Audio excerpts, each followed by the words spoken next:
Is it 100% Nigerian produce? 100. There's nothing we use in it that we don't source locally. There's Really? absolutely nothing. As in, I don't bring anything from outside the country to do anything. And some person does not import some ingredient from outside the country that you use? No.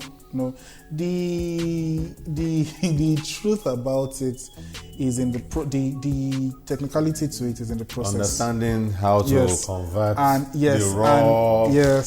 And there's, of course, there are some very key secret factors which are unique to each company on their production, on the way they produce, that makes their products unique. So have that unique outcome. So those are the things that are just unique, that of course you can't replicate. Yeah.